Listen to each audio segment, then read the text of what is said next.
Welcome to the Thunderstock Show, a collection of valuable brainstorms to enhance your life, liberty, and pursuit of property. Starting off the year with a bang, I'm your host with the most, Ross Stockdale, introducing a guest of mine, Royce Clemens. Royce, you have had quite the last 12 months in business. Tell me, what has that been like? What were you doing? What are you up to now? Yeah, sure, Ross. First and foremost, thanks for having me, man. It's great to be on here, and I'm excited to start the year off with a conversation with you. Last 12 months have been a whirlwind, which I did not expect. I've been in investment banking for about six-ish years now. Earlier this year, I was with an investment banking firm in the Mid-Atlantic region, specializing in M&A, valuations, divestitures, and corporate turnarounds. In May of this year, I decided to take the leap into entrepreneurship. I partnered with an estate attorney and business attorney in the capital region to co-found our own business in June. So, still an investment banker. I still I still have my licenses and a member of FINRA. But the focus is more so on sell side opportunities, helping business owners navigate that part of their life. Very emotional, which goes into my overall overarching goals of being an executive coach down the road too. Really helping people understand where they're at in life and what they want to achieve. So in June, started the company. I partnered with Aaron, like I had said. About 3 weeks later, my wife and I found out that, well, I guess I'll backtrack. Got married in April. Um, started the company in June. Found out a few weeks later we're expecting our first little girl, which is coming in March of this year. So we got about 2 months till that's happening. A little less than that. We're hoping it comes before the 40 weeks for Abby's sake. But it's been great. Like really taking the leap is been something that I always knew I wanted to be an owner in some capacity. And I got a chance to partner with Aaron, who is fully in support of what I want to accomplish in life. So we match very well personality wise, and I would say character wise too, and just providing the best experiences for our clients. So, a lot has happened in the last 12 months, and a lot of great changes, a lot of life-changing changes. I will tell you that it's you. First of all, being a father for the first time was the single best moment and most transformative moment. Also, the most holy crap moment. Like things just got real in my life. Like I thought I had a lot on my plate for responsibility and accountability beforehand, and it just got more so, which is a good thing. I think it's part of maturing and growing up. But um, I revert. So my order of operations was similar in the timeline, but a little bit different because in the delivery room for my daughter, it was when I realized I needed to exit the business that I was a partner in and start my own thing. Um, I'm glad that you made that realization before the labor happened. So I'm very excited for you on that journey that you're about to embark in, both with you've been embarking in business, you're about to with fatherhood. So, Royce, you mentioned earlier that you have an interest in executive coaching, but as of right now, doing sell side and M&A, I can't think of a better precursor to the eventual executive coaching. Can you tell me a little bit around the personality, the psychology, you know, the coaching you have to do that's required for sell side? People might not consider that as much as they should. Yeah, that's a good point. So I guess a little backtrack. My dad has been an executive coach for since I was young. Um, so I guess growing up, I always had that lens. This is what I'm going to do. This is what I'm going to do. I'm going to be the world's youngest executive coach. That's what I'm going to do. And then ended up stars aligned, and I ended up going to Dallas, Texas to get into investment banking, more corporate underwriting. But fast track to now, working with the business owners through that sell side process, it's extremely emotional, but it's often, I believe, financially driven. Is it time to exit because I am getting the right price? And or, my friends are exiting and they're getting good multiples on their businesses. I can get the same. And those are all, I would say, a good starting point to, assessing when the right time to sell is. But on the executive coaching front, one of the golden nuggets my dad gave me a long time ago is when you're taking on clients, you want to take on executives, for this example, who are ready to be coached. You cannot Mm, force somebody to want to be coached. So, he gave me an example when I was maybe in middle school about there was a publicly traded company who the board wanted their CEO to be coached, and it was more of a board initiative. It wasn't a CEO initiative. And while the guy is brilliant and driven, it just wasn't a fit in my dad's eyes because in his initial analysis, he didn't want to be coached. He was doing it because he was being forced to. And long story short, he ended up passing on the opportunity. And about 4 months later, he found out that the board went a different direction with the CEO.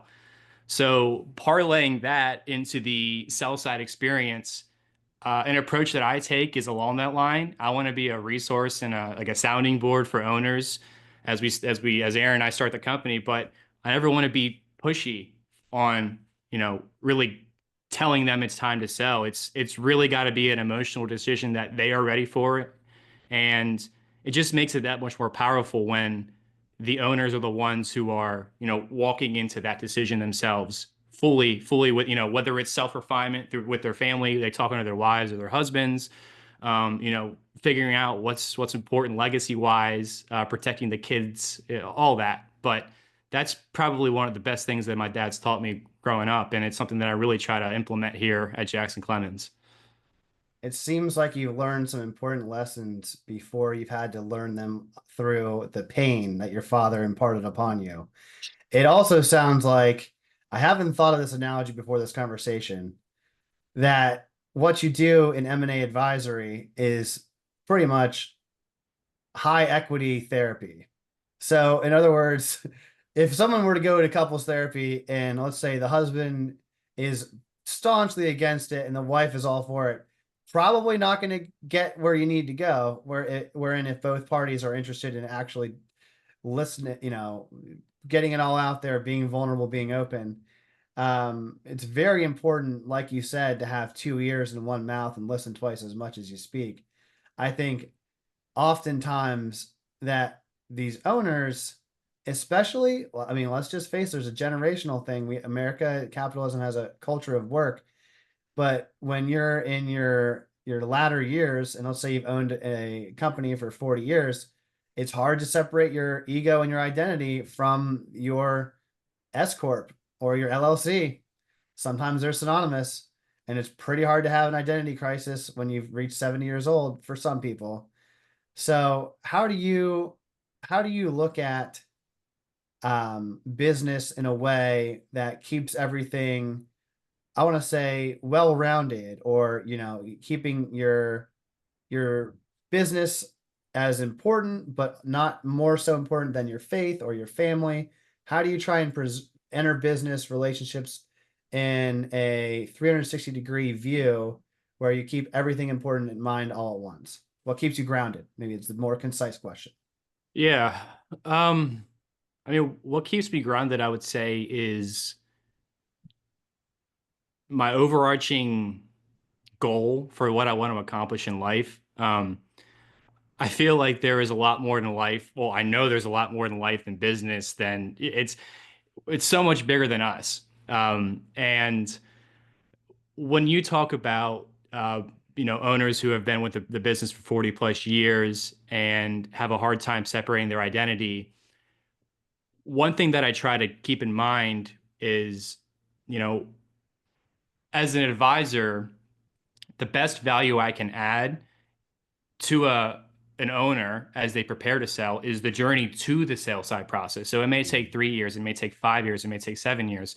I'm in it for the long haul. Like what really motivates me is, and I can tell you an example that happened this morning. There was a client that I worked with who sold earlier this year who is absolutely loving life. It was a long process to find the right buyer, but what was rewarding for me is helping him obtain his goals and really setting himself up for what he wanted to accomplish because they spent 30 plus years, 40 years in the business, having their business be their ministry.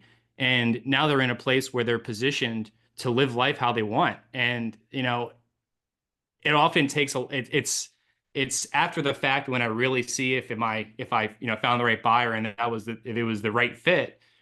But that's what gets me motivated. And as far as what I do in a 360 perspective, I talk about building value over time, and through that, out of college, my first job was with a French investment bank. I was working in Dallas, Texas, financing commodity traders. It was really corporate underwriting, but I had to get licensed through that process because some of my clients were publicly traded companies, and we needed the license to do that. Um, the underwriting process is no different than a regional bank, a commercial banker who's, underwriting the company. So I like to take that approach and marry it to, okay, what is the business worth from a fair market perspective?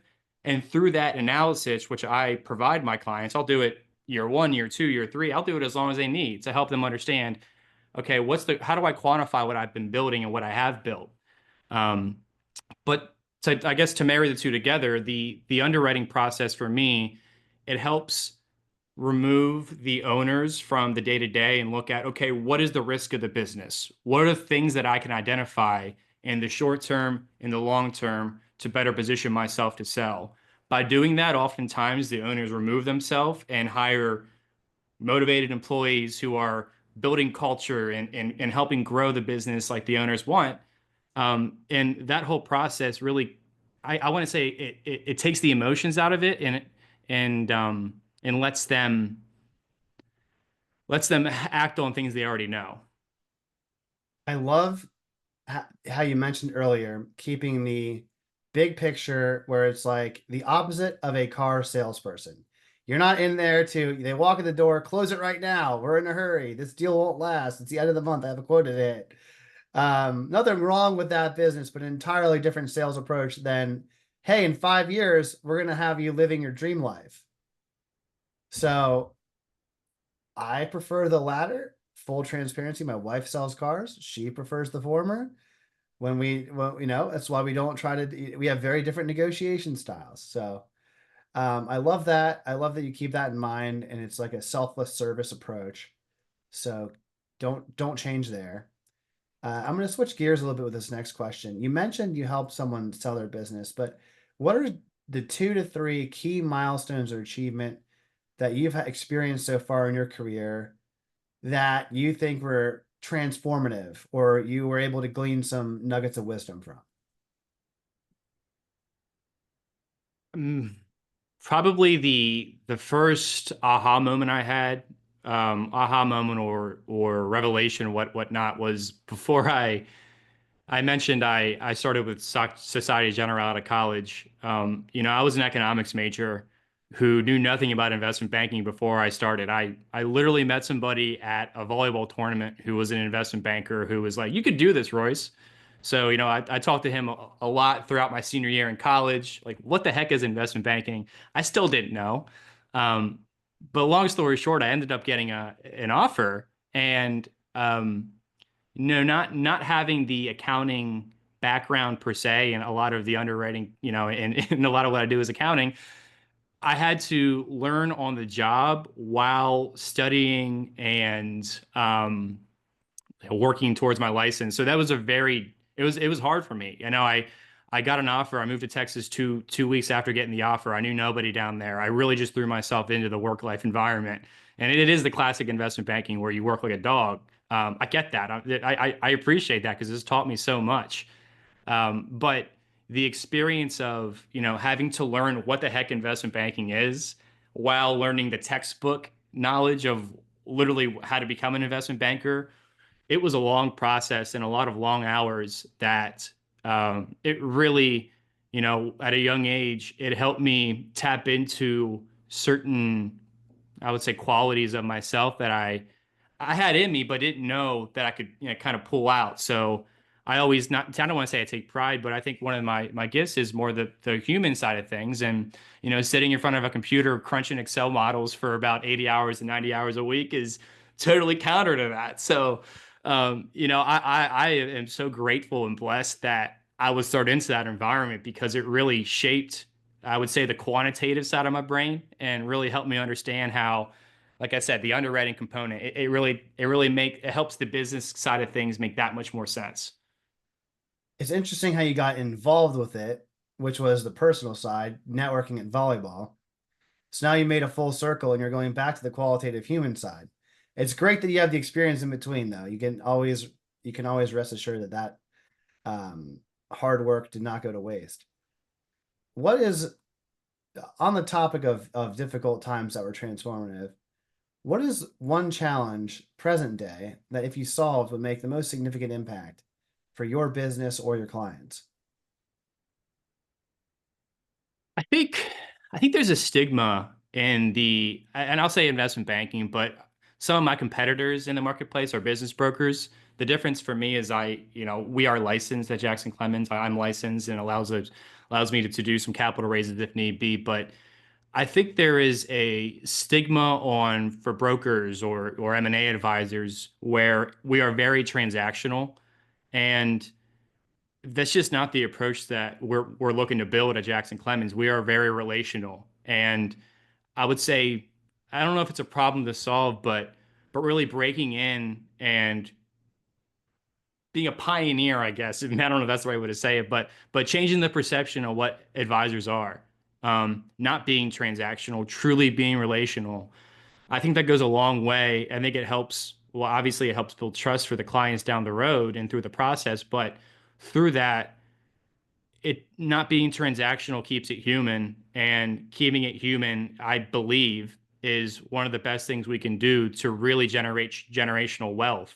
On that note, I think oftentimes generational wealth, we hear that term, we think money, you know, I'm going to get the right exit. And that is part of it too. But my firm belief is part of generational wealth is the understanding and wisdom of, okay, I'm a business owner. I transitioned. I took care of my people. I took care of my family. I'm positioning generationally more than just finances, really equipping the next generation. And I think that can be done in a whole lot of different ways than just financially. I love the sentiment that it's not what you can't take it with you when you go, it's what you leave behind that matters. And for so many people that are short sighted or considered about that transactional dollars in pocket now, they really lose sight of what is their reputation, what is their character, their legacy. And I think helping owners to keep in mind the greater impact of their life work with their legacy not only will probably have a high impact on their ROI for the actual transaction when it does occur, unbeknownst to people that may be transaction minded, it's like if you're relational driven, uh, it's more attractive to the right buyer oftentimes. But it's also just good karma and putting good energy out there and doing good work as a result and end in and of itself. So breaking the stigma, I think being on the Thundersock show on January 14th of 2025 is a great step in that direction. We're getting the right message out there, Royce.